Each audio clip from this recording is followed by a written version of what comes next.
Pernah merasa marah sama Allah karena selama ini sudah menjaga hati, pandangan, sikap, sudah meminta dan berdoa sama Allah. Tapi kenapa belum dipertemukan dengan jodohnya? Pertanyaannya Ustadz, bagaimana cara agar bisa segera dipertemukan dengan jodohnya?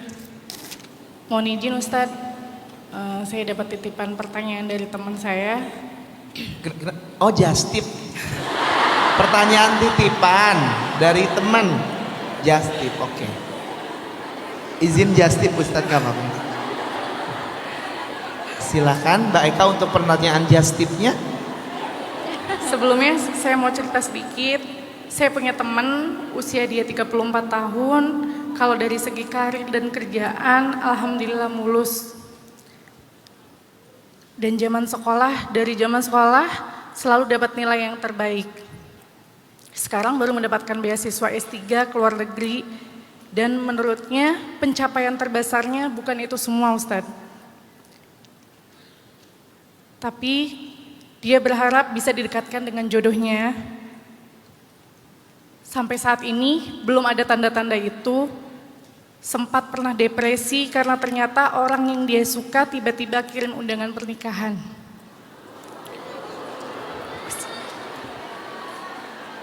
Ini temannya laki-laki perempuan? Dalam Ustadz? Temannya laki-laki atau perempuan? Perempuan. Perempuan, umur 34. 34. Lagi S3. S3 di luar negeri Ustadz. Pernah merasa marah sama Allah karena selama ini sudah menjaga hati, pandangan, sikap, sudah meminta dan berdoa sama Allah. Tapi kenapa belum dipertemukan dengan jodohnya? Pertanyaannya Ustadz, bagaimana cara agar bisa segera dipertemukan dengan jodohnya? Pernikahan yang pertama suaminya meninggal, pernikahan yang kedua bercerai. Lalu beliau menjanda sekian tahun sampai Khadijah berumur 40 tahun. Setelah Sayyidah Khadijah berumur 40 tahun, setelah menunggu sekian lama, akhirnya Allah pertemukan Khadijah dengan jodoh sejatinya, seorang laki-laki yang sempurna, kekasih Allah, Nabi akhir zaman, sempurna secara fisiknya, sempurna secara moralnya, akhlaknya, semuanya sempurna, yang beda umurnya 15 tahun dengan Sayyidah Khadijah. Saya percaya kalau Allah menunda sesuatu yang baik, berarti yang ditunda itu sesuatu yang istimewa. Yang bikin kita kehilangan hal-hal yang istimewa itu adalah berputus asa dalam penantian. Berhenti berharap. Ada beberapa hal yang saya inginkan sejak lama yang menurut saya belum terwujud sampai sekarang. Tapi saya nggak pernah berhenti meminta. Karena saya belajar dari Nabi Ayub, Nabi Ayub, Nabi Zakaria, Nabi Ibrahim, mereka semuanya punya hajat yang baru Allah kabulkan setelah sekian tahun. Nabi Ayub sakit 17 tahun, baru sembuh. Tapi sekali sembuh, bukan cuma sembuh dari sakit, Nabi Ayub menjadi muda lagi. Yang tadinya umurnya udah lebih dari 80 tahun, tiba-tiba jadi 30 tahun. Kemudian istrinya muda lagi juga, dari umur 60 tahun jadi 30 tahun juga.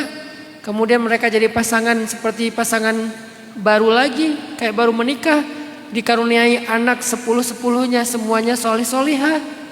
Setelah 17 tahun dilalui dengan kesabaran, 17 tahun.